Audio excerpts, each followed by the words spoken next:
throughout your years of competing in the Olympia, you competed in 2018, right? Where you placed top 10, you placed at ninth.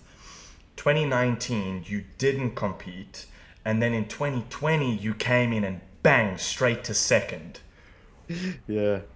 That's mind blowing. That jump. What was Yeah. that period of time in your life? If I may ask, why the year off, and what did you do differently that made the significant jump?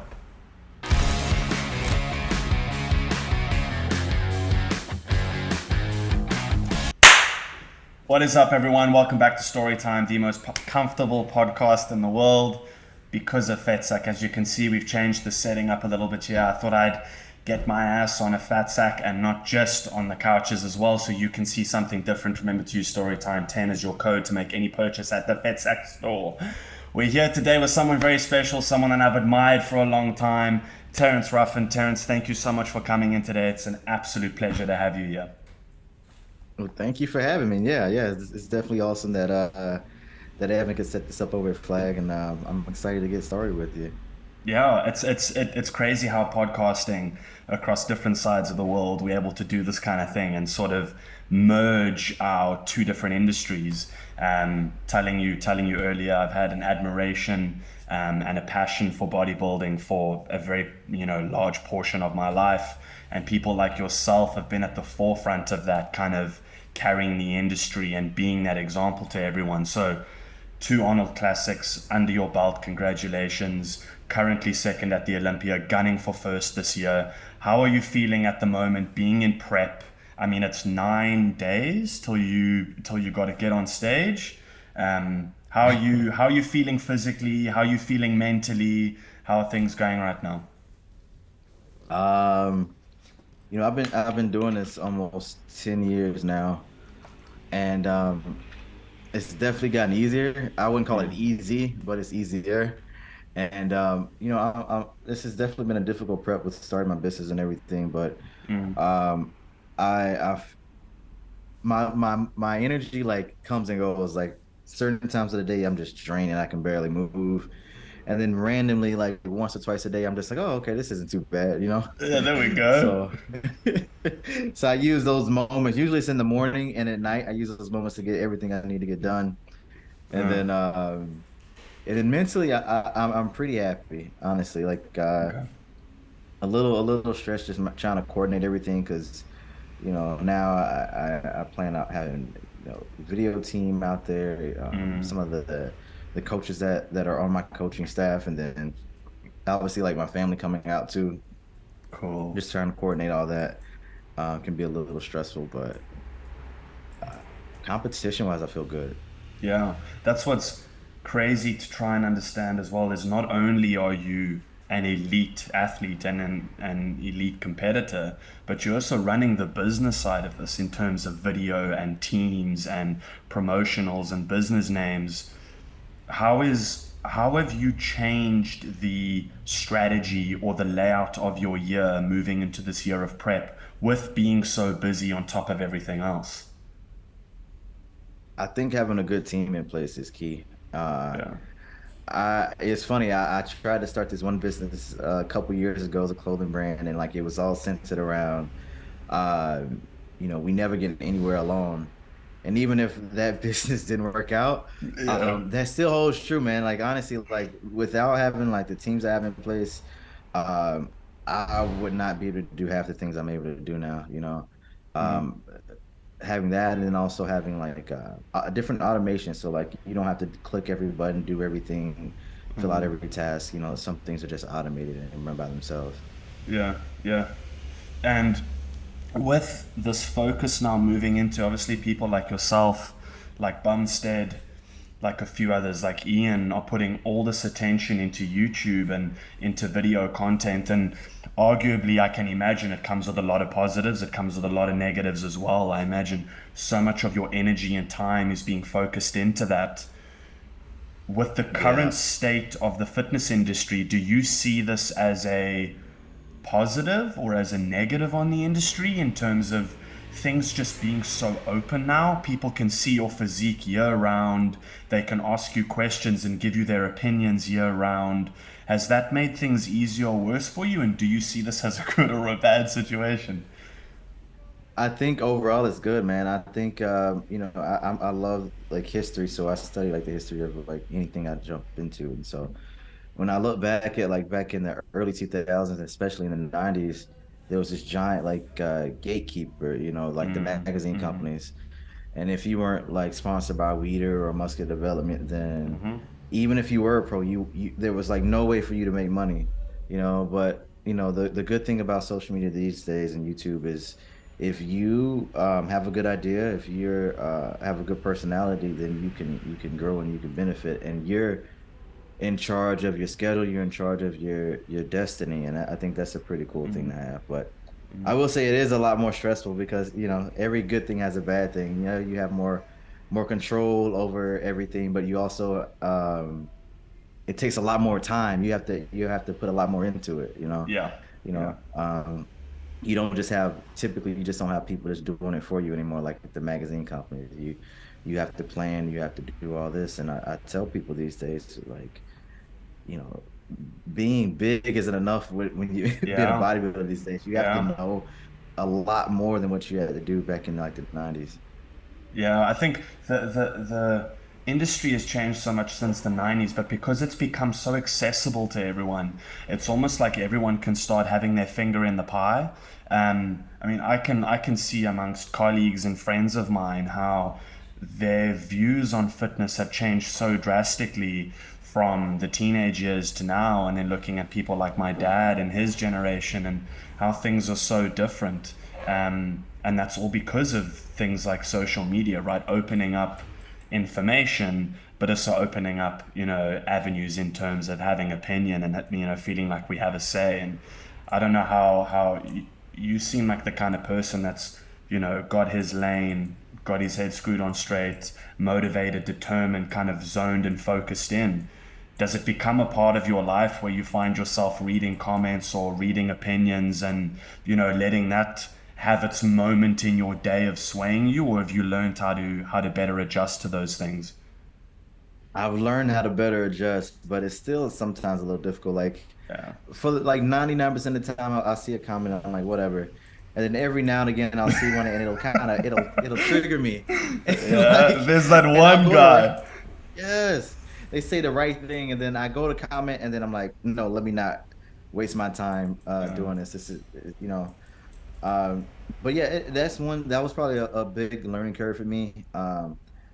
Last year, I got a lot of it from people, and it was a lot. It was really new to me, and basically, what I just did was, um, I would post what I need to post, and then I just would stay away from the comment section. Yeah. Uh, but then I realized I'm like, well, even though I have these haters or these negative comments, I still have a lot of positive, and I shouldn't neglect those, like the actual fans, just because of a few rotten apples. So Yeah. I've had to work on just what's the word I'm looking for? I had to work on just not giving attention to like the negativity and focusing Yeah. on the positive. Learn to like filter out all the bullshit, and it's, Exactly. Yeah. yeah, it starts finding this place in your head. I don't know if you feel the same about these sort of things, but we've been seeing it as well with the podcast. There'll be, how many positive comments, and there'll be that one negative one, and then I find myself sitting with my phone, finding his profile on Instagram, following him, waiting for his private account to open so I can just comment on all of them, tell him, and it's you start generating this like cycle, right? Of like, if you throw hate this way and I retaliate and do the same, suddenly we've got this, this like washing machine of going back and forth rather than putting something in place that kind of blocks it off and stops it, because at the end of the day, it is a couple words on a screen, nothing more. So we interrupt this episode to thank our partners, FetSack. FetSack wake up every morning with one goal: to make the world a more comfortable place. Our ultimate goal is to make one-of-a-kind, quality, practical furniture that brings a little extra comfort and ease into your life. So if you're tired of sitting on a shitty couch that's rock hard and you just can't get oozy and comfortable into, come to FetSack, use the discount code below and make your purchase. Thank you, Fat Sack. Now back to the episode. And yeah, and then my trainer, he's we talk about that type of stuff a lot. And typically, man, when people do stuff like that, they're just having a bad day and they don't know how to deal with it. Yeah, yeah, You know, yeah. he'll go back and forth a little bit more with people than me. And then typically when he gets down to it, people are like, yeah, you're right, man. I'm just having a bad day. I don't know what's wrong. And I think Shame. understanding that, yeah, is important as well. You know, if you're having a Yeah. good day, you're not gonna go out of nowhere. Because I'll literally have people that don't follow me or anything like that come on my page and just say something negative. And I'm like, if you're having a good day, that's not something that you would do. You No, know? no. Yeah. Looking at your career kind of in the broad spectrum, and you said at the beginning you've been doing this for 10 years. That's a fair share amount of time. That's a long time to be at a Yeah. like peak competitive level. You know, that's a really long time to be making the stand and making the impact that you are. A lot of your content is centered around obviously diets and workouts and workout splits. When we wrap up this podcast and you wake up tomorrow morning and you've got these 8 days leading up to the big day, how does your day look? What is your morning to evening? How do you choose to kind of structure things that work best for you? We've spoken on comments and hate, but also on the love. There's a lot of pressure that comes with that, and also your schedule's very hectic. How are you gonna set up these days leading up? What is your morning to evening? All right. So, basically, if you guys don't know, obviously I compete, but I also run a coaching business. We have one, two, three, four coaches, and we're about to hire two more in January. So, um, and I still coach a fair amount of people, around like 30-ish. So Yeah, not a ton, but a good amount. it's a lot of people. Basically, what I've done leading up to the show is like these past 2 or 3 weeks. I know the Olympia is on a Saturday. That's when I compete. Mm, So client wise, I moved everyone to Sunday, Monday, Tuesday. I get all that work done so that I have the rest of the week just to focus on the show. mm, The I've also the team I have helping me run the business on the back end. They're also very much aware of what's okay. going on. So I think just being and then I think just setting the expectation like, hey, from this date to this date, I'm most likely not going to be available. I think that's best. Sometimes I'll find people they just won't communicate that, and then people get pissed. They don't Yeah, know, they get confused, and whatnot. But yeah, as long as I start planning all this stuff out like in advance so that everything runs smoothly going in. But day-to-day schedule is the next few days. I get up. I just kind of turn on a book or a podcast or something, yeah. and I get out of bed. I do what I need to do. I take my progress pictures. My coach wants me to send me progress pictures every day now. Wow. So I get up, I do that. I know, right? And so I get up, do that. I send it to him, and then while he's looking at that, I'm up doing my cardio. Right now it's 40 minutes in the morning. Okay. By the time I'm finished, sometimes he'll give me a call while I'm doing it to ask me a question here or there. But by the time I'm done, I got my meal plan for the day, and I start to do that. I'll eat twice. I'll go to the gym. The gym is I'm not doing a whole lot in the gym right now. It's just enough to Okay. maintain. Uh, I take some more photos. Um, I know, right? It's something, I still try to, I really hate, I was telling my mom the other day, I was talking to her. I felt like, I was like, man, I feel like work wise, I'm slowing down and I hate to feel Mm, like not at my best or incapable or any of those things. So I do my best to get as much done as I can mm, throughout the mm. day. But I go train, I eat again, and then I go do my cardio again, and then basically I answer messages, I answer emails, and those types of things. Yeah. But to be honest with you, like I tell people, I was like, bodybuilding is it's a full day, it's a full day type thing where you're eating all your meals, but at the same time, you do have a lot of time in between to get stuff done. Yeah. Like Yeah. I still have a ton of time, and uh, I think just being organized and having time management helps a lot with that. Yeah. Mm, mm. Yeah, I mean, you've got, you know, I find it so fascinating, especially into peak week, how in touch with your body and your systems that you need to be. Do you want to shout out what it is you're drinking there? Because it looks tasty. It's Rise. I just signed with Rise supplements. They got a lot of cool partnerships. This is one with like a popular brand in the States, Sunny D. So Sick. it tastes like Sunny D. They got the ring pop flavors, Kool-Aid flavors if you guys have that in Sweet. Australia. So yeah, I don't drink a ton of caffeine in the off season, but like I said, right now I like to get stuff done still. So Yeah, you got to I'm keep that pounding energy energy drinks high. and coffee. Yeah, yeah, Yeah. yeah.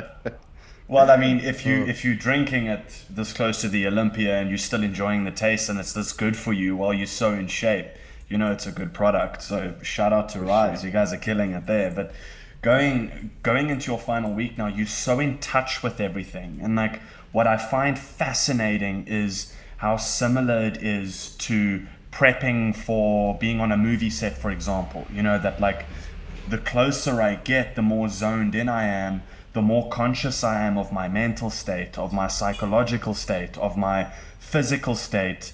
And you guys are just taking that to the ultimate extreme to sit at a level that is only possible for a couple days, and then you got to kind of, bring yourself back down to normal again. And do you find yourself struggling more with the physical side of prep week in terms of diet and cravings, or is it more of a mental thing for you in terms of staying focused, dealing with those tired moments, and staying positive, leading through what is quite a tough week on you?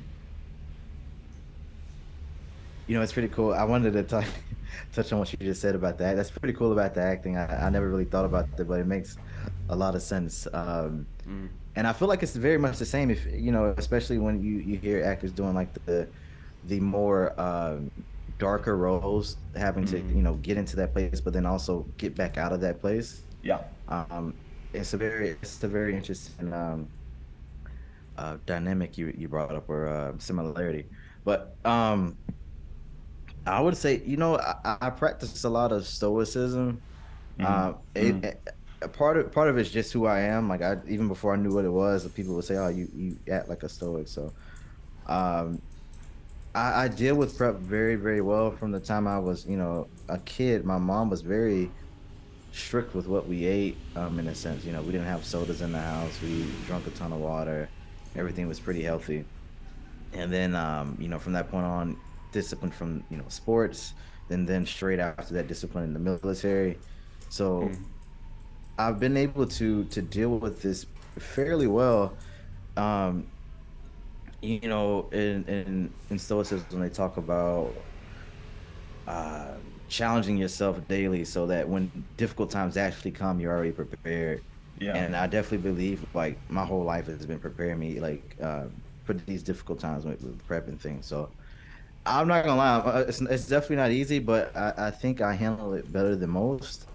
Um, Diet wise, it's very, very, very much easy. Like my fiance, she did her first show this year, and she struggles not with the diet, but she struggles with people eating around her. Like she gets Oh, very really? irritated. Yeah, That's yeah. so And funny. I You got to noticed, like hide in another room and get your food in. yeah, her siblings. She's got three siblings, and they hated her. That whole process, they had to go, Yeah. like you said, eat in another room. So, um, yeah. But for me, I don't have an issue with that. I do get hungry, but what I do is I just distract myself with work or something on TV or anything like that, a phone call and a friend, and then physically that can be tough. Like my coach texting me, like normally I get up and take practice pictures at like I don't know, like 6:30. And today Wow. I got up today out of bed. I was just getting out of bed at like 7:30 because I don't have to train today. And my Okay. coach was like, "Hey, everything all right?" And I'm like, "Yeah, I'm just moving a little slower today." Shame, man. Yeah. Yeah, yeah.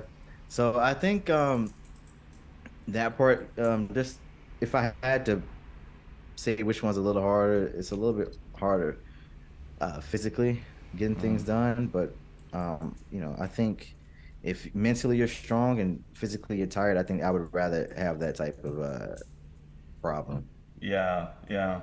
I've like, I mean, obviously, touching on what you're experiencing. I mean, all of us have tried, diets and different routines and stuff. Obviously, nothing to this extreme, but my like, my girlfriend struggles with sleep.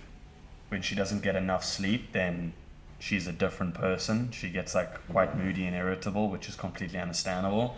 My problem isn't sleep. My problem is food. Like I get hangry really badly, um, and during that time when we had to lose so much weight for set, that was the biggest thing for me. Was waking up in the morning and you've got this like craving from the day before and you still can't act Yeah. on it, and then you got to get on a treadmill for 45 minutes and you just like, someone just tie me down now. um, so then things get quite hectic. So that's always why it's such a nice question to bring up. And the same with yourself and Tiffany. How, or sorry, Tiffany, right? Teffany, right? It's Tiffany. It's weird. It's out of radical. It's confusing, but it's just Tiffany. Yeah, Okay, yeah, okay. How different you two are, and correct me if I'm wrong, but she just received her pro card, didn't she? Yeah, yeah. In congratulations to her. That's a August. huge Yeah. deal. Yeah. Are you looking forward and seeing a double Olympia champ in this relationship? That would be great. Yeah. I think I have like 2, 3 more years of competing left in me, so she's Okay. got to get it done in that time frame. No And she believes pressure. she will, and she's very confident, man. And I love that about her. Yeah. That's the goal. Yeah. And what's it like being in a relationship where two people are competing, two people are living this lifestyle? Do you think it's better, or would you actually struggle being with someone that wasn't within your industry? It depends. I would say I've seen a lot of different dynamics with it. I would say the benefits are they understand what you're going through a lot better, and I think understanding is can be very important. Um, Obviously, the difficult part is if you're both dieting, you both have these large goals in place. Sometimes you can start to neglect the other person or the relationship in general. Yeah. So being mindful of that can be tough. Um, but I think the benefits of having someone who doesn't compete is maybe they have a little bit more free time for you. I see. Maybe they can help you through those hard times when you're tired during prep and stuff like that. I think the hard times I see sometimes with people who don't compete uh, is they don't quite understand and they're not as supportive or they're not as understanding, during the Yeah. process. So Yeah. it really depends on who you're with because I can see both sides working. I can see both sides failing. Yeah. Yeah. That's such a good outlook you have. I mean, the way you answer questions is awesome because you've got such a double, like a double view on things, which is so cool. I was expecting you to be like, nah, if she's in it as well, you're both in it. Like, it's so cool to hear you have like both perspectives. Um, Yeah.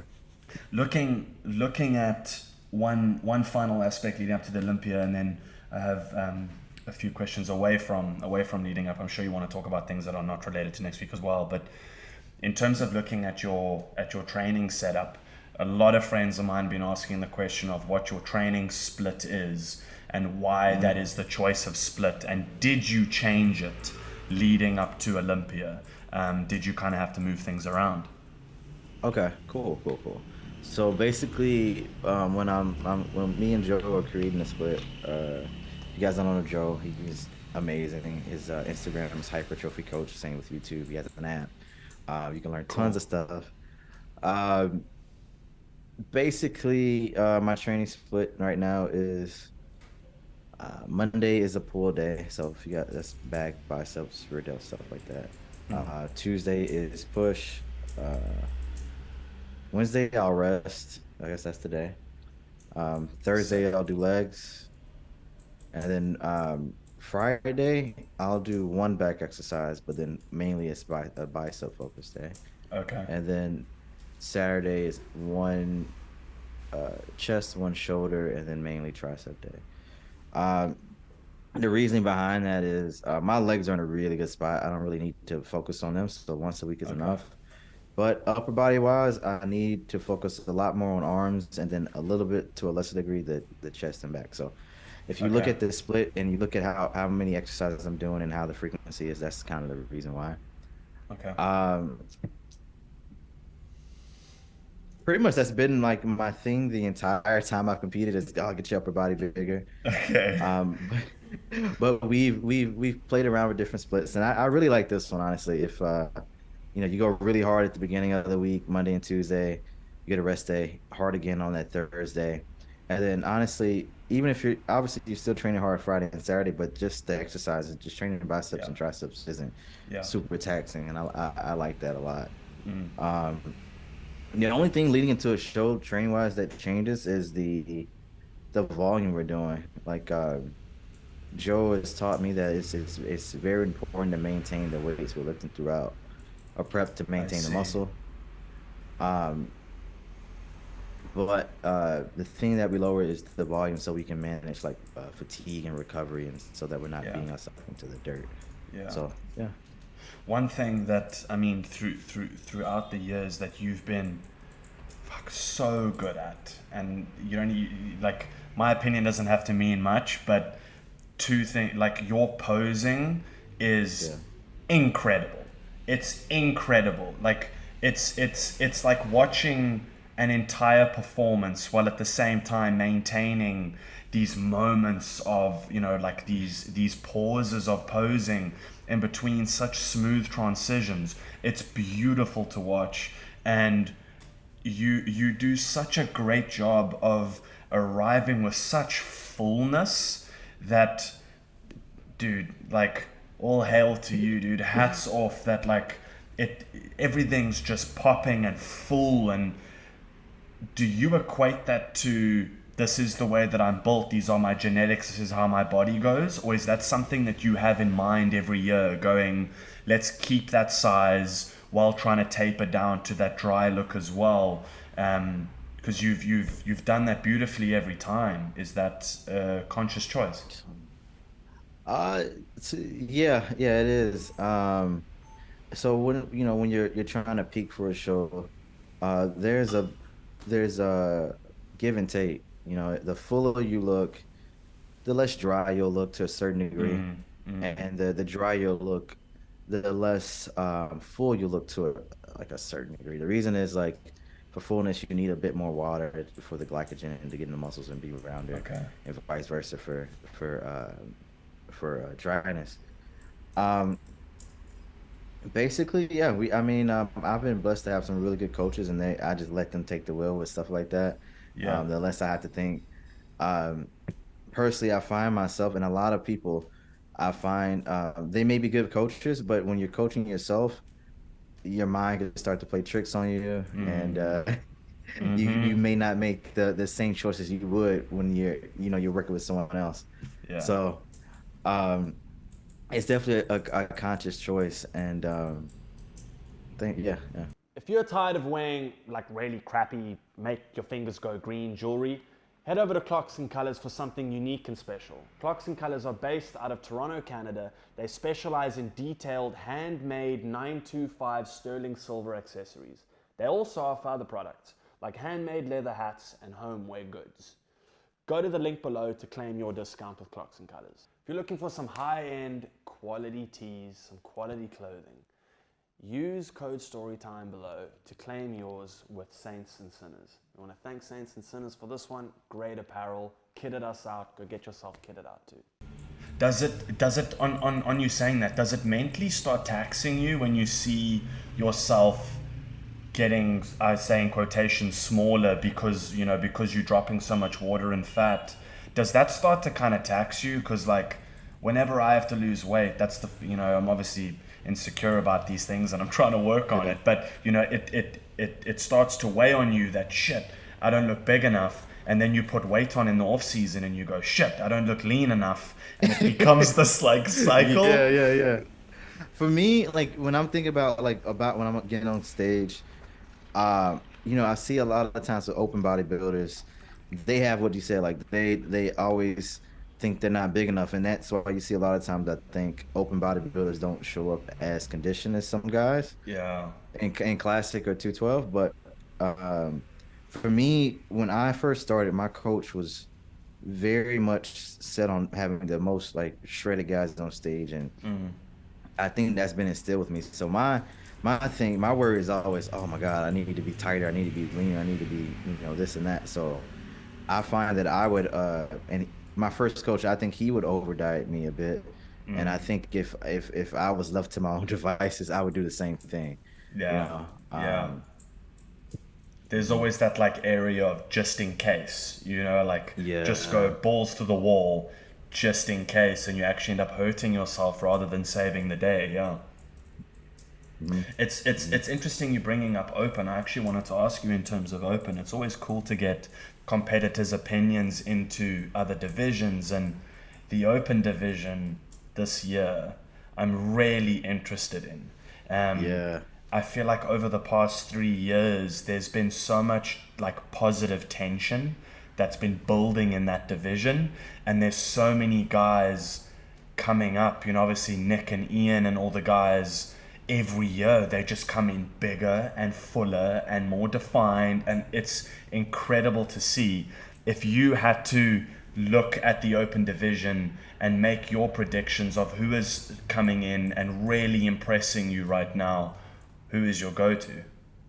Okay. Cool. Cool. Cool. I have a lot of respect for Nick, and I say that because one mentally, I like his thought process. When he says he's gonna do something, I think some people think it's coming just from a place of like arrogance, but I think he's very strategic on what he says and when he Yeah, says it. Like, yeah. he's very rarely wrong about his predictions. Like when he won the Arnold, people's like, "Oh, you're not gonna win the Arnold." I'm like, he's thought about this. He's compared his physique to the other guys in the show. Oh, yeah. He knows where he is in the sport. I think this isn't just something random he's saying. And I think too, like even though he doesn't have like a prettiest physique, he does everything possible to look his best on stage. Like he keeps his mid-session tight on stage. I know there's some photos of him in the gym right now that don't look great, but on Yeah. stage he's very, very professional. Mm. Waist is tight, posing's great. And that's what I really like about him. Outside of him, there's this guy out in the UK named Samson Duada. Probably one Yeah. of the few open guys that can pose. And the progress he's made over the last like year or two has been insane. Like, I'm really excited to see how he does. And then lastly, Derek Lunsford, he lives in town with me. Okay, cool. Former 212, Mr. Olympia, jumping up to the open. And if you saw, he did a guest posing with Nick and Hunter and I think Brandon Curry, and Yes. he looked Yes. huge. Yeah. I Yeah. was like, dude, he's like hanging with these guys, no problem. That's sick. Yeah. So those are the guys that I'm looking forward to the most, honestly. I know everyone talks about Big Ramy and Brandon because they're the top guys, but I Mm. think, like you said, the guys coming up are way more interesting. Oh yeah. And I feel like these names we mentioned, the reason I find them so fascinating is because someone like Nick is a great example where he's bringing so much mass to the table, but he's still maintaining that dry look, still maintaining a Hmm. great midsection. His posing is tight and on point as well, and we saw that at the Arnold. His posing every Hmm. year has just been increasingly getting better every time, and for a moment in time, I think, and if you disagree and I'm wrong, please just shout. But at a moment in time, the focus became just mass, mass, mass, mass all the Yeah. time, and we sort of started losing a bit of focus on just because these guys are big doesn't mean that they can't come in conditioned. And people Yeah. like Ian and Nick and all these boys coming in kind of went, yeah, check the level of conditioning we bring Yeah. into the table as well. And now They you've really set got the standard. I'm exactly, and now sorry. you've got Go ahead. like no, no, no, no, go for it. Now you've got top 10 where all 10 are equally competitive. It's incredible. Hmm. I would say, and I think too, man. Like I've been seeing these guys in the off season, and in the off season, I mean, I've seen no photos of like Jay Cutler or Lee Priest, Ronnie Coleman, all these guys in off season, and they just let it go. But Oh I yeah. will say this, like Nick, Ian, Hunter, those guys, year round. I'm like, you guys could probably be ready for a show within like 6-ish weeks. Yeah, You that's know, you crazy. guys they taste tight. It's pretty cool. Yeah. Looking at the classic division you in, we obviously have 2-on-2 and open as well. If you had to pick, if someone said to you, Terrence, pick another division, what would you go for? What do you think you would enjoy the most in terms of division outside of classic? Um, I would switch to 212. I mean, that was my goal because I turned pro in bodybuilding. Classic wasn't around um, for about a year and a half after I turned pro. So that was my goal. Mm. Um, so yeah, I would do 212. And people ask me all the time, it's like, are you gonna do a 212 show? I was like, maybe one before I'm done. But I definitely wouldn't see myself in men's physique. I need like you said, I like posing, I like presenting, and I don't think that would allow me to be happy on Yeah, stage. yeah.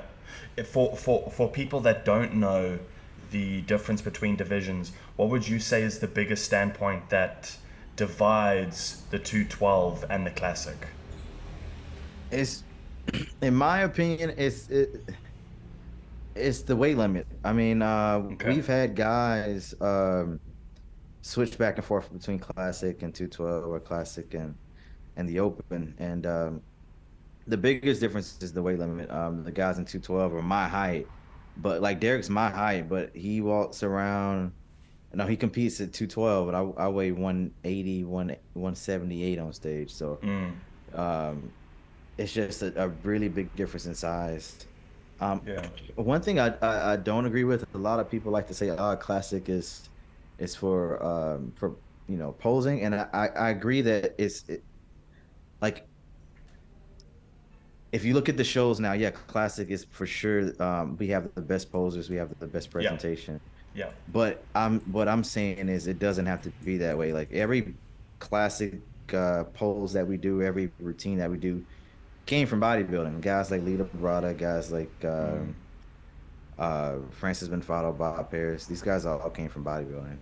I just think for whatever reason, the guys in the open, the guys in the 212, they just don't don't put as much effort into it anymore. You know, yeah. Yeah. they could, but they don't.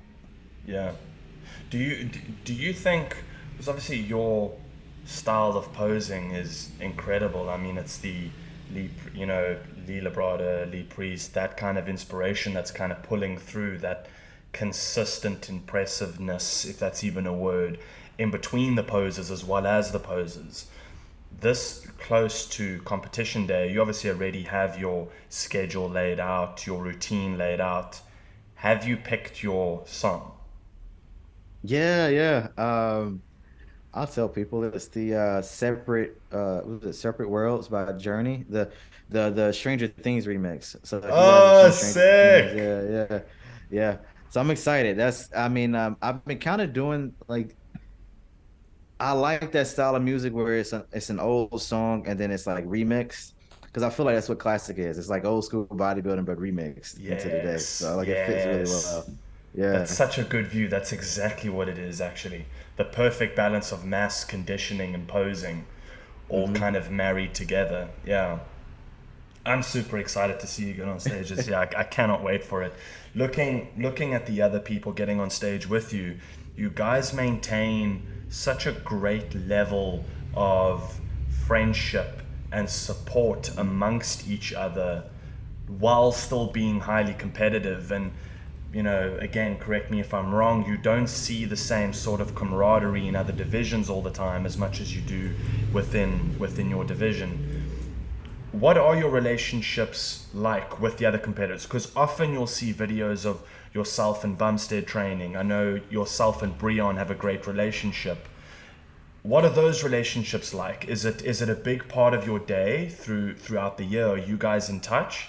Or is it rather, let me develop my package, you develop yours, and I'll see you on the day and shake hands? It depends.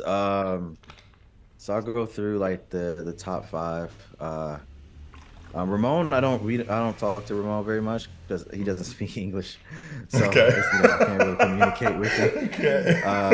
And I don't speak Portuguese, so um, Urs is probably one I talk to the most frequently. Urs just has a very positive and friendly like nature about him, and I really like that. So he's very easy to get along with. He's probably the one I talk to the most.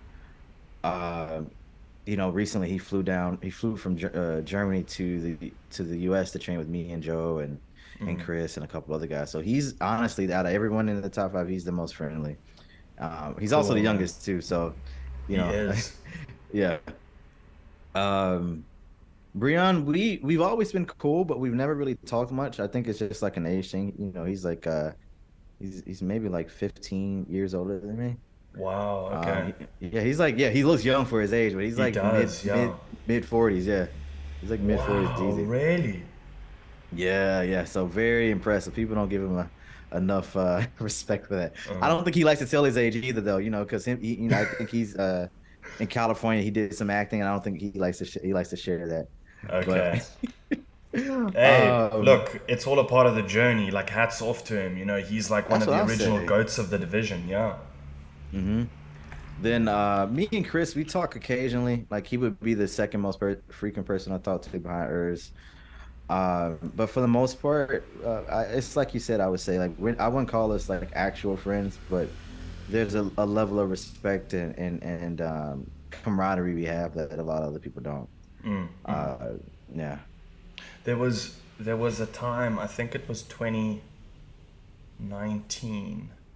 when for whatever reason it was, Breon was receiving so much hate from people. Um, and I don't think there's been a year where he's failed to bring an incredible physique forward. And it blows my mind when you see these people in such admirable, you know, uh, positions at this high level of competition, that people choose to have the opinion on, bad mouthing or throwing Yeah. any shade at someone. And it was difficult to see, because Breon has been such an incredible competitor within this division for a while now. And there was actually, I have to give you props, there was someone that commented on, I think, a video of yours, um, and the way you spoke about Breon was incredible. You spoke very highly of him. Um, and someone commented saying, will this be his last year? Will next year be his last year? Will the following year be his last year? Which is always the questions that people ask. Yeah. People always ask that. And your comment back was, he deserves to be given his roses. He Oh deserves to be yeah. given the credit where credit is due. And it was incredible to see you say that.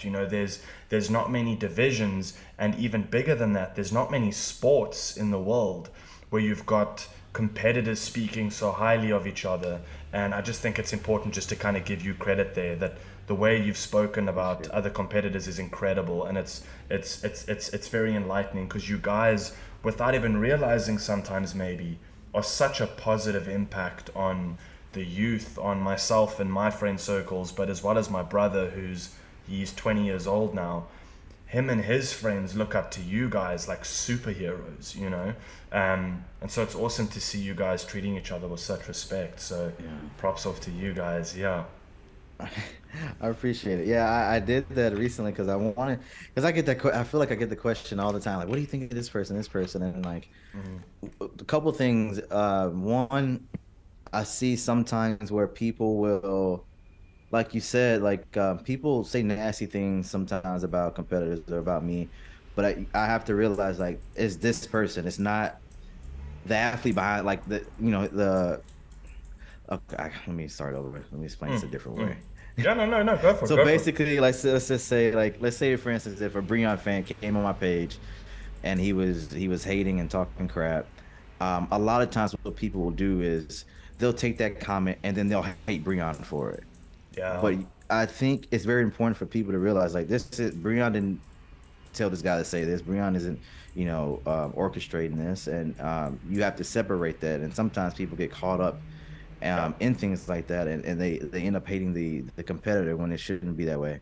They do that with fans, and they also do it when people place hire them, and I'm like, well, that athlete didn't do anything different than what you did. Uh, it's the judges who chose who won. So you can't be mad at the athlete for showing up and doing the job. So I Yeah. think understanding stuff like that is very important. And I'm definitely to the belief that like there's enough negativity in the world, and do my best to try to add some positivity to it. Yeah, yeah. It's awesome that you do that, man. It's it's bless you. It's such a special sport. Sorry, sneezing behind the camera. I can't help myself. It's such a special sport, and it's fans I think do get carried away on trying to build drama between the individuals. And for me, a Yeah. great example. I don't know if you watch Drive to Survive. Um, but Drive to Survive put F1 on the front line in terms of developing this fan base. And with Drive to Survive, because it's produced, every second of every episode is dramatic, and there's drama, and there's this person against this person. And I feel like sometimes the fan bases try to develop that, try to get this, like, Yeah. you know, competitive away from actual competition going in everyone's lives.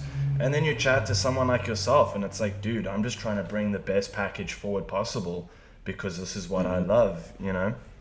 I I wanted to ask you one more question on Olympia, and then we're going to run into a fire round of a bunch of fun little questions that just I find quite fun to go through. But throughout your years of competing in the Olympia, you competed in 2018, right? Where you placed top 10, you placed at ninth. 2019, you didn't compete, and then in 2020, you came in and bang, straight to second. Yeah. That's mind blowing. That jump. What was Yeah. that period of time in your life? If I may ask, why the year off, and what did you do differently that made the significant jump? Yeah, so I mean, like going back a little further, the first Olympia placed sixth. No, no, I placed ninth the first year, I think. And I then always forget. and then sixth. Then I Yeah, played sixth, yeah, and I'm like, okay, I'm moving up, and then the next year I dropped back down to ninth. I'm like, oh, wait a second, this isn't what I'm supposed to be happening. yeah, So yeah, as soon as I hopped off stage, me and my coach talked, and I was like, man, like, I'm very blessed in a lot of aspects of bodybuilding, but compared to my peers, uh, putting on muscle is a little bit more difficult. Compared, obviously, I put on muscle quicker than most people, but yeah. compared to people on the Olympia stage, it's a little slower.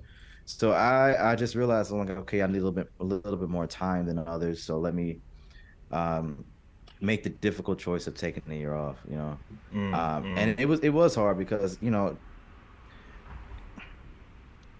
especially back then, like, a lot of my money was based around competing, like maybe not winning money at the shows, but like being in shape and being able to Yeah. show my posing off and things like that, and understanding and making a choice to like not basically not be able to do that for like a year was a tough one, Yeah. and not being in the spotlight, not getting all the attention. But I thought to myself, I was like, you know, you need to choose what's better for you in the long run, over what could be, good short term. So we took the year off. What was it 2019? Yeah. 2019, I actually moved to Tampa as well to train with Joe. So I moved. I had another choice that I had to make. I was like, okay, I finished up with the military. I could move in. I can move to Vegas with my nutrition coach, or I can move to Tampa where I was Joe was my trainer, and I was like, it makes a lot more sense to be in the spot where I can train with this guy every day compared to a coach that's only going to give me a diet once a week. Yeah. So Yeah. I made that decision to move to Tampa, um, to train with Joe, and that was the biggest change I've had in my career. Yeah. Jeez, dude, hats off. That must have been quite a mental shift for you to take a year off and kind of have to, feel like you're being excluded from the one thing you love. hmm Yeah, yeah, it was interesting. Yeah, it was definitely an interesting journey. Yeah. But now you're back, and now you're killing it. Yeah, yeah. Honestly, I knew I would do better, but honestly, I didn't think it was gonna be that much better that fast. Like, even going into the Olympia, like I did have high hopes going into that one. I thought I would place third going into Okay. the Olympia. I was like, okay, I still got a little ways to go to beat Breon and Chris, but I think I could beat everyone else. And when they called me second, I was in shock. I was like, holy shit, Yeah. this Yeah. is cool. And like everything, all this struggle and all this this time off actually paid off. Yeah, yeah. There's a cool moment. I was actually watching that Olympia call out before the podcast, um, when yourself and Chris got called forward, and I think it was most muscular. You both posing at each other, and everything on both of you was just popping, and it's such a cool moment on stage. And then to further that, where you guys are the top two, was such a cool, like, carry through the call out. It is cool. And a little backstory on that was, I remember when Chris did his debut in 2016 at the end of the year, Yeah. and he was a fan of mine at the time. Obviously, this is still the first year classics out. I'm like, I'm still figuring stuff out myself. Yeah. And he's like, let's hit a most musculated. I'm like, no, that's my worst shot. Let's do something else. So I didn't Really? do it. Yeah, we did another shot instead. And then, fast forward 3-4 years, he has to hit the shot again. And I'm like, all right, let's go for it, man. Let's Now I'm do it. ready Let's to do hit it. it. Now I'm Yeah, man, ready now to I'm hit it. There we ready. go. I love it. That's such a cool Yeah. backstory into that one. So, fire round questions quickly. It's gonna be general gym bro meathead questions. Okay. Oh man. Okay. Okay. Favorite snack? Dried kiwi. Ooh, I wasn't expecting that. Most overrated snack? I'll give you most overrated burger place. It's In and Out. I don't know. In and Out Really? is most overrated. There's Yeah, so yeah. apparently there's this like competition in the States of East Coast against West Coast in terms of burger joints. And there's In I'll and say so. Out, Yeah. and then there's one on the other side as well. I think a good majority of people like Five Guys. Five Okay. Guys is amazing. Uh, that would be my go-to. Yeah, I was gonna say, is that your go-to cheat meal? Five Guys. If I'm gonna have a burger, yeah. Like I try. Sometimes now I get pretty bored with my meals. Like I'm like, oh, let me just do sushi, or let Ooh. me go do some Brazilian steakhouse or something like that. But if I'm gonna have a burger, yeah, Five Guys would be The number the number one. one choice. You definitely have to come here sometime so we can braai for you. I don't know if you know what braai is. So you guys have barbecue, and in South Africa we have braai. So it's like our version of a barbecue. Okay, But okay. we've got a ton of different like meats that you guys don't have. So like we have boerewors, which is an Afrikaans word, and it's like a type of sausage. And it's so easy to make, and it's a lot cheaper to buy as well. So like whenever I need to get a lot of protein, I just like chow a lot of boerewors. Yeah, you definitely have to come through and we can set up a I big need to braai for you. come because Yeah. I've been stuck eating the same proteins for 10 years and I need some more proteins to come out, man. There you go, exactly. Pull through here and we'll get some lamb chops and some boerewors and some spatchcock chicken going on the fire. So a rule to a braai, a proper braai, is that it's done on wood. That it's burning wood, getting coal going, a hot grill, and then cooking everything there through. So we definitely have to get that going for you. Once you're done with the Olympia, doors are open and you can come over and we can set up a braai for you. It'd be good. Yeah, yeah. Um, Favorite and least favorite muscle to train? I like training everything now, man, to be honest with you. Like, I had to rewire my brain because I'm like, if I don't like to train something, then I just feel like it's just not gonna grow as the same. I'm not gonna put the That's it. same amount of effort in it. And so like at times where like I like training everything now, man. I think I'm like, okay, Yeah. I want this goal.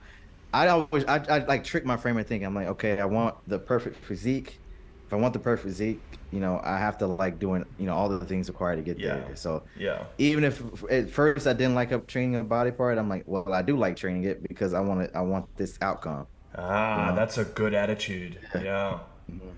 I personally hate cardio and I hate doing abs. I don't know Okay, what well it. then there you go. I don't like cardio. If I don't like cardio, then Okay, there we go. There we go. there we Everyone go. can There we agree cardio go. Yeah, sucks. Yeah. cardio sucks. Yeah. Okay, fair. Okay, fair. If you had to give, because you've got such incredibly built legs, if you had to give one piece of advice to someone on wanting to develop their legs, what would your little nugget of knowledge be? Um, the biggest thing is get a log book and try to add 5, 10 pounds a week if you can. That would be that helped me the most over my whole career is like being accountable and keeping track of how much I'm lifting. That was the biggest game changer for me. I've actually never kept a logbook. That's actually something that I'll do based Mm. off your advice. Yeah, that's good advice. You don't gotta if you don't want to, you don't have to log every single exercise, but you should like each day you should have like at least like 2 exercises that you write down and keep track of, Okay, you know. I'm gonna do that. That's good advice. A squat and a hack, or a squat and a leg press, or like Exactly. all Yeah. the compound. Just write a compound down. Yeah. Yeah.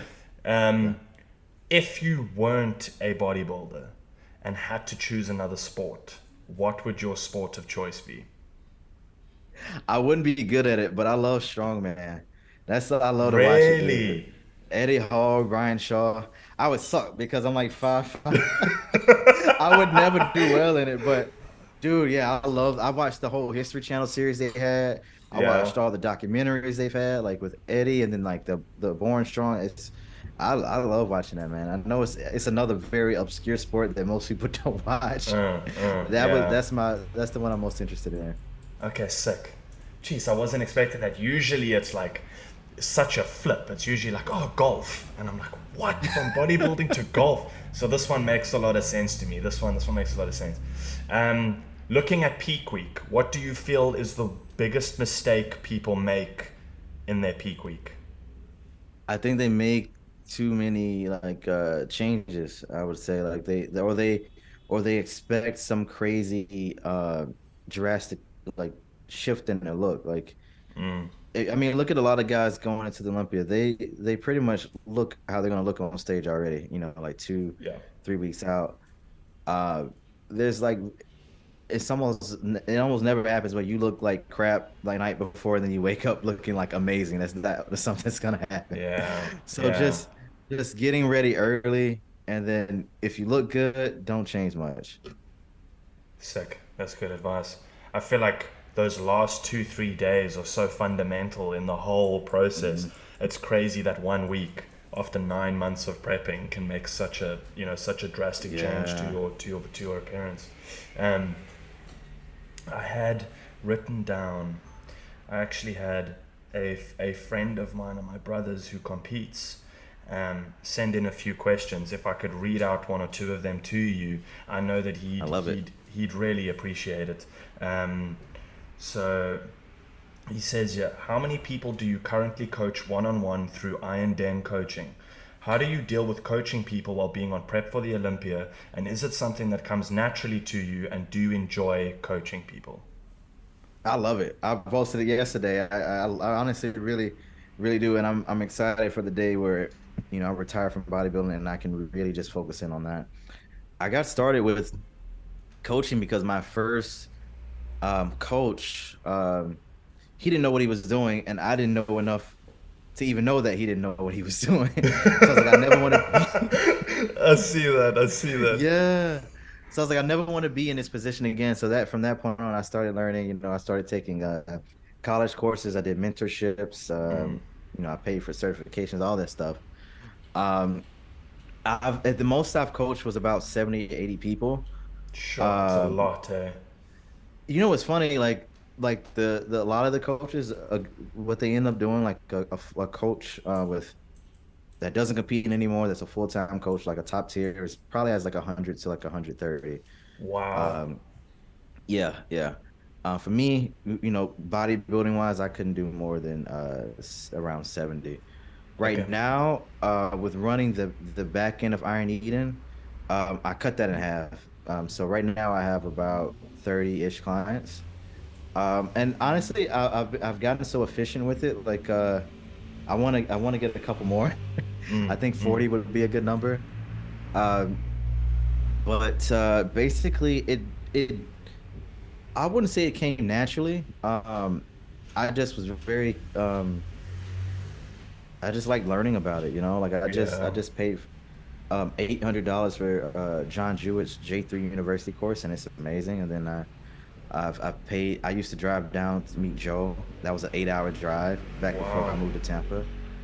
Um, so when I first started, it was very difficult, and it was just because I had no systems in place. The more systems, like I said earlier, like the more systems I have in place, the better and easier things get. Like Yeah. I remember the Yeah. first few diets, I would have to type out each meal, and then now I have to go back and look up how much the macros are for each food on the meal, and do all this stuff. And now we have this software available where I can just type the food in. It auto generates the I see. calories, the macros. Um, I have it set up where it notifies the client when they need to check in.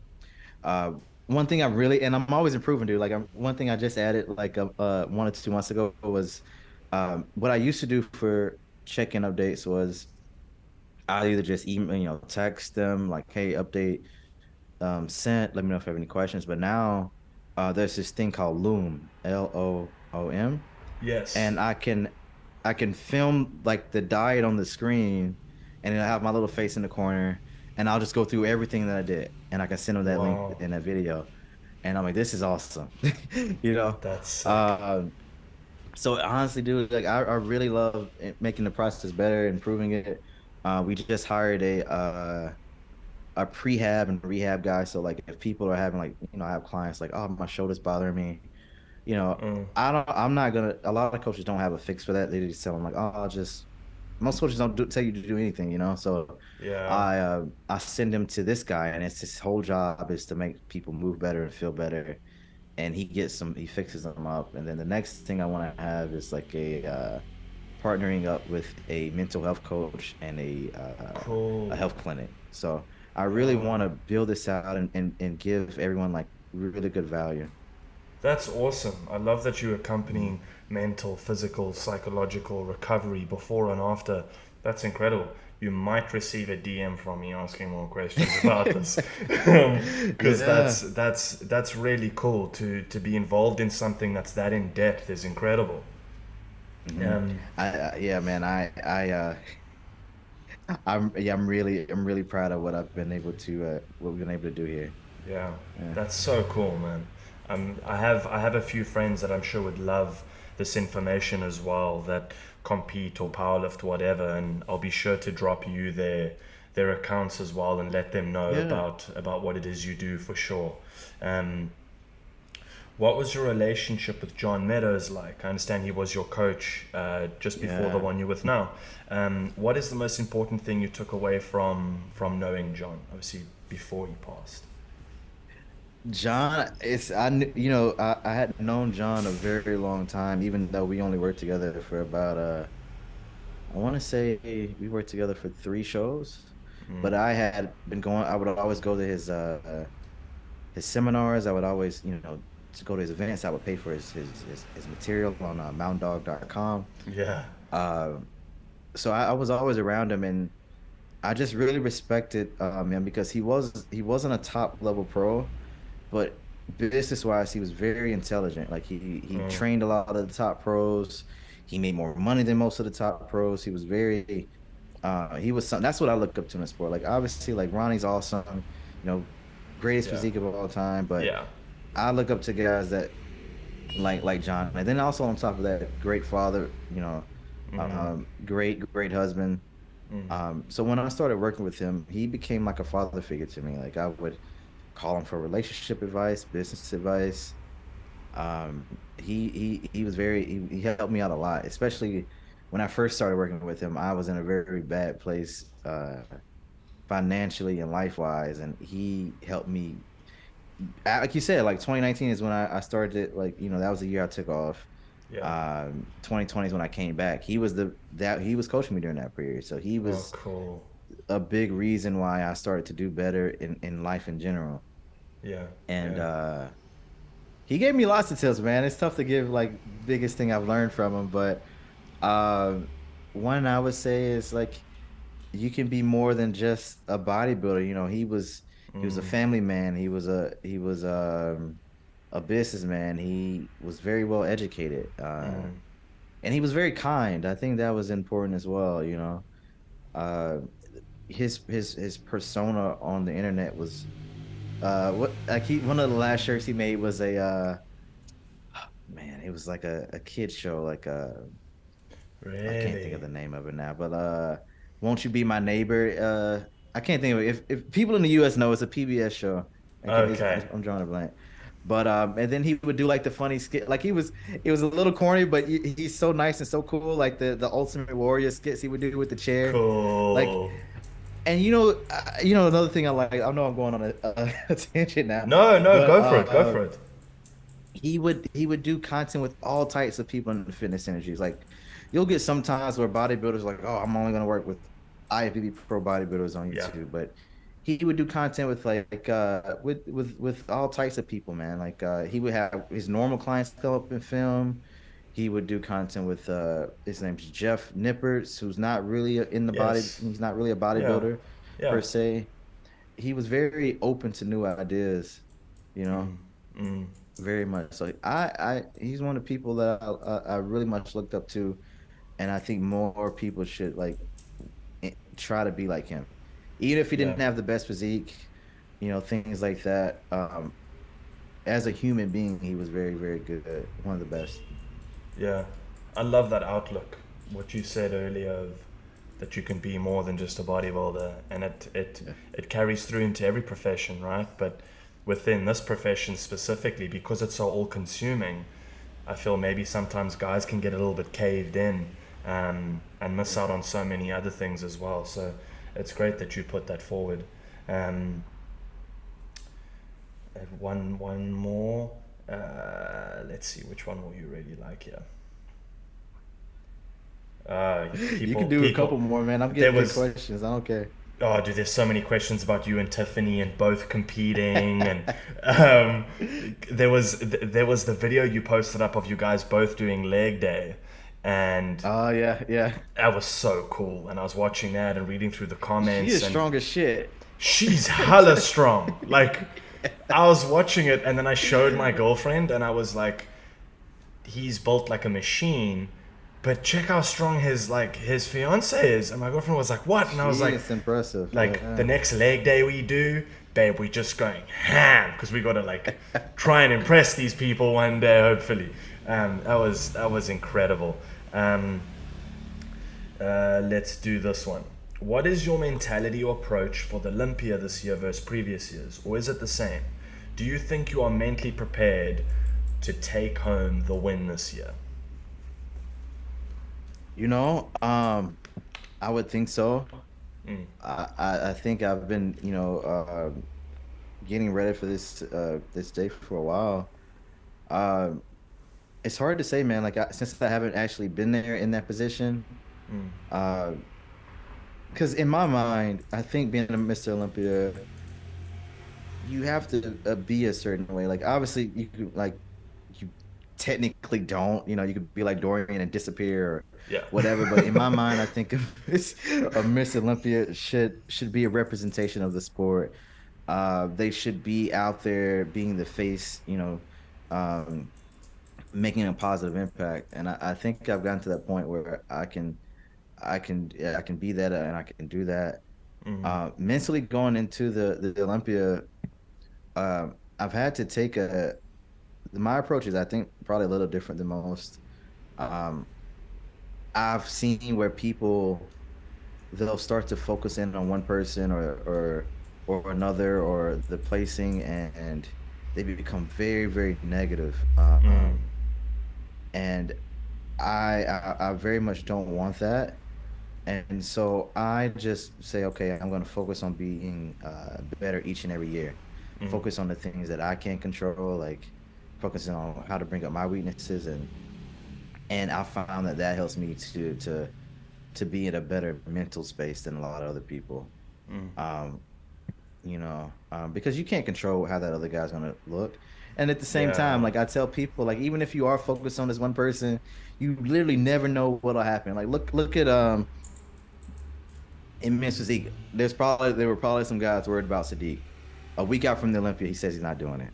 Yep. All that worry and all that stress was for nothing. Mm-hmm. And then you have other instances like me, where I took 1 year off, and then out of nowhere I played second. So like you may be worried Exactly. about one guy, and then another guy just pops up out of nowhere. Yeah, So yeah. I'm like, dude, like all that worry and all that stress, it's no point. There's no point to it in my opinion. You know. That's such a good mentality to have going in. Only worry about the things you can control. And when you have systems and processes in place like you do, why stress? Everything's already planned. Everything's already plotted out for you. Um, Again, processes and things being in place. The year you took off, it's incredible to be in a headspace mentally where you're prepared to do what it takes to achieve what it is you want to achieve. And I think that showcases that beautifully in your career. How long before your shows do you start working on your posing routine, and do you determine what song you will pose to? Do you feel that there should be more emphasis on the posing routines in classic physique, bracket larger score on the scorecards for the posing routines? That's a tough one. I get asked that a lot about the scoring. Yeah. Yeah, they don't score them currently. Um, I mean, obviously that would benefit me to a certain degree to have Yeah. them just have them scored. But I don't know, man. That'll be very difficult. That'll be very difficult because it's already subjective enough, and when you add that in, it can even be more so. Make things even harder to judge. I do think like maybe not score it, but each show have like a best pose award and they get a paycheck for it. I think I like the way the That's Arnold did cool. it. I like the way the Arnold did that. Um, I usually start between like I started looking at songs literally like year round. I'm looking for songs that I want to pose to. And then when I find it though, I won't listen. I find songs that I like, I'll just stop listening to them because I know if I listen to them throughout the whole year, I'm gonna hate it by the time Yep. I have to make a routine. Yep, so exactly. so I hear a song and I actually feel something when I listen to it. Like I feel like emotional, and I'm like, okay, this is one of the choices I want to have. And so I'll save it to a playlist. I won't open it for a while, and then around like 4-ish weeks out, I'll start to comb through the playlist I made and figure out which one I actually want to do. Uh, and then I'll start to kind of plan from there. Like the week one is uh, just getting the bases of the routine down. Uh, week two will be like getting the fine-tuned movements, like maybe moving my head a certain way, moving my fingers, like the That's more cool. detailed things. Yeah, yeah. And then week three is just making sure I got it down properly. Week four is just kind of running through it when I'm not exhausted. So, Yeah. so Yeah. yeah, yeah. If I start too early, again, I'll get burnt out with the song. Like I've had like certain times where I had a routine in mind and I started practicing it, and then a week out from the show, I'm like, God, I can't do it anymore, and I had to Oh, pick a really? new song. So some of the routines I've done have been literally done within like a week's time. Wow. Um, the Arnold routine monster, I literally didn't finish the last 2-3 poses until after prejudging. Really? Yeah, yeah, yeah. But I would not suggest most people do that. The reason I was able to do that is like I used to do a crap ton of posing coaching. I don't do any anymore. But when I did that, I got really, really good. Like imagine doing something several times a day, every day for like a year. Like it got to the point where I remember the first routines I had to make, it would take me like I would get on a call with someone, then I would take a 30-minute break, figure out what I'm gonna do. I had to get up and move around, try different stuff. And by the end of that process, like a year later, I could literally create a routine right in front of them as we went. Like Wow. it was that easy. And like even like I would see what people were doing like routine wise, and I could mimic it like instantly. Like I would watch it once and I could do it. So just doing that, I think repetition and practices like that's one of the biggest things, the biggest things you can do to be a better poser. You know, Yeah. Yeah. um, I mean that's everything in life, like the 10,000 hour rule, man. And the more you There do we something, go. the better you get at it. Yeah. There we go. Uh, so that yeah. So I can do that at times now. I don't suggest it, but I rather have it planned out ahead of time so it's less stressful on me. Yeah. And But you if can focus on there's other yeah, things. Yeah. but there are certain times, man, where I'm just like I can't do the song anymore, and I had to switch it and like, and it is what it is. But typically about 4 weeks is what I like to do for a Okay. routine. Okay. Yeah. So your song choice is so badass. I'm so excited to I see it. think I think I'm the guy. Like I may be wrong, but I feel like it's pretty cool to look at like what I've been able to do in the sport, and like if someone wants to say it wasn't me, that's totally fine. But I feel like I brought a certain style of music to bodybuilding, like Yep. that they call them epic music or movie trailer songs, like that Mm. type of music. I think didn't start until I did the Survivor routine. Mm. Mm. Um, and it's pretty cool to see like that style being brought up now, and tons of people finding songs like that are similar to that. Because I Yeah. think personally, I think that's like like there's obviously other song choices, but it fits so well with bodybuilding because when you think about a movie trailer, it's very short. Posing routines are very short, Mm. typically like a minute, minute and a half. That's how long those songs are, and they have a lot of build up. Like when you're watching a trailer for a movie, they have to get you to feel so much in such a short period Yeah. of time, you Yeah. know? And that's what you're able to do with those songs. And I'm like, holy crap, this is great. Yeah. I mean, it's Yeah. literally the soundtrack to your year, like Hmm. a year of prep and dieting and training and learning and posing routines all summed up into this minute and a half. And that's such a beautiful way of summing it up, that this is the trailer to this package you've brought forward, and make people feel something, Um, Hmm. and I think you do a great job of that. Like, yeah, watching your routines before the podcast is so much fun. There's again, it's literally watching a performance. It's crazy. Final question, gonna make it super relevant. I'll wrap up the podcast and go train arms immediately after this. Yeah. And I know arms is obviously, you have fucking huge arms and you continue to develop and grow them even more. What tips would you give me now before I walk in that gym and go hit arms? Because arms for me are a weird one, right? Like, Hmm. when it comes to back and legs, you're like, oh, I'm gonna heavy squat and then I'm gonna volume on the leg press and then gotta get calves in and gotta get are you planning out your arm day the same as you planning out days that have compounds? Or is it kind of go in and volume the crap out of it kind of feel? No, I plan out the same. Basically, if we're talking about like, so definitely progression is still like the number one thing I think for muscle growth. Mechanical tension is like the Mm. only thing that we have like some really really solid evidence that supports hypertrophy. So the issue is with legs, with back and stuff like that. It's a lot easier to progress. Like, you're doing 225 on a squat, and you add 5 or 10 pounds. Percentage wise, that's nothing. You Yeah. do that every week, that's nothing.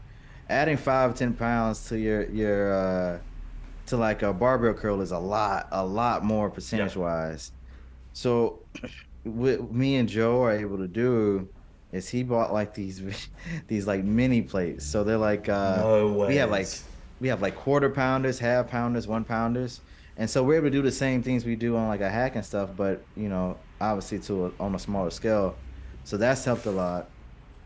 Um and just doing the movements we pretty much stick to most of the time is the two best for biceps would be like some type of preacher curl and some type of like curl with your arms behind your body. You know, like an incline dumbbell curl or cable curl. Okay. Those are really, really good movements. There's a lot of research now saying that working a muscle like in the stretch position is a little bit better for building muscle. So Wow. those two. And then as for triceps, the biggest thing I would say, the two biggest things is the number one issue I find or complaint I hear is people's elbows are like done or fried. They can't really train Yeah. hard, but we need to be able to train hard. So there's this thing called alignment. So making sure the weight or the load is passing through the joint. So typically I would say like I know it's not hardcore, but cables are usually a really good option for people. As Yeah. long as that cable is passing through your joint, then typically your joint health is going to be in a lot better position. And then we still want a compound movement with your triceps. So whether it's close grip bench press or dips, whatever it may be, I would definitely keep that in the program as well. So that's two exercises, and then the third exercise is like I said with the biceps, is something where your tricep is stretched, so something overhead. I see. Boom. The thing that I struggle with the most is interesting you bring that up is elbow pain after things like skull crushes. Where Terrible. like it Yeah. it hurts so bad that like people always say like keep the elbows tucked in on skull crushes, but then I got problems in my wrists and my wrists Yeah. can't sit at this tight, narrow position. So just trying to find creative ways to kind of work around these more compounded movements. So definitely cables are going to be your best friend in there. Me and Joe have a setup for something very similar to skull crushers on the cable machine. It's just a pain in the butt to set up. You have to Okay. have like the cable, like a dual cable system, and then you have to grab one cable, and then you'll bring it here, grab another cable, bring it here, and then you can do it so that the That's cables not go cool. across. Yeah, yeah. So that lines up very well. It's just if you're lazy, you got to get like a I bench. mean, I guess you could do yeah. it standing too. You could do it standing if you want to, but you can do that, or then another option that's not quite as good but still can work is getting two ropes so that they're longer, connected to the same one, and do it that way. Yeah. But you're That's pretty clever. tall, so it might be tough. It might be tough since you're so Yeah, tall. I'm 6'2". Um, Yeah, it might. yeah, so most exercises I'm like, let's just sit. Yeah. It makes Yeah, things a yeah. little bit easier. Yeah. So, and if you can't, if it might, it's a little bit more time consuming, but you might just have to do a lot of stuff one arm with the cables. But I guarantee you your elbows will feel a lot better once you start doing that. Hell yes. I'm super down for this. Yes. I'm so motivated for arms and for training in general after having this conversation with you. It's crazy. Um, yeah, Terrence, thank you so much for your time and thank you for coming on, for being so warming and welcoming. Obviously, this is our first time meeting and you carry a conversation beautifully. I feel like I've known you for a long time. I've heard you speak quite often on kindness. You speak very highly of people when they have a kind demeanor about them. And I can say exactly the same thing about you. You come across very well put together, very knowledgeable, but at the same time, like, you don't have any ego. There's such a pure kindness to you. I really appreciate you showing that to me, and to everyone that's going to listen to this. So thank you for your advice, man. It's cool to meet people like you. They always say like, don't meet your heroes, and then you meet people like yourself, and I'm like, that saying doesn't know nothing. Yeah, so thank you so much, No, man. thanks for having me, man. This podcast, yeah, really well put together, man. Really good questions. Like, I'm always disappointed when like I'm on a podcast and it doesn't feel like an actual conversation, you know? Yeah, So yeah. this was really, really nice, man. This is really good. Awesome, and thank you. That means a lot to me. Thank you, because that's been the focus of this for me. Is I don't want to bring people in and be like, so question one, how do you feel? Like, I want it to be like, oh, this one time I fucking did this, and then you, oh, this one, like, I'm here because I love relationships, I love emotion, and I love connecting to people. And thankfully social media gives me a platform where the people I get to connect with are also people that I admire. So yeah, thank you. I'm so pumped for you to get on stage next week. I'm excited for you to take the title. I'm excited for you to enjoy it, to thrive in it, and to develop your career even further. So shout out to your business. Shout out to your long tenure career that you've done so incredibly well in, and also shout out to Tiffany. Platforms here if she ever wants to come on as a guest as well. If you guys ever want to guest together, I think that could be really cool to see. Yeah, you guys have developed what comes across as a very incredible relationship, and that's also very admirable. So shout out to both of you as well for that, Joe. Thank you. Yeah, she wanted to say hey real quick. She just got back home. Hey, Tiff. Oh, she's talking. Tiff. Was she just training? She's got a photo shoot today, so she she's getting ready for that. She's got her hair done, so I want to see it, but I think she's thinking I'm talking to you. Oh, she thinks you're saying it, yeah, and you're actually saying it there. I guess, yeah. But maybe next time I'll have her come in. Yeah, cool, man. I think it'd be sick to see you guys have a chat together, but we can chat about the later stage. For now, let's see you rock it on that stage, man. Thank you so much for coming on. Thank you for your time, Terrence. Awesome. Thank you.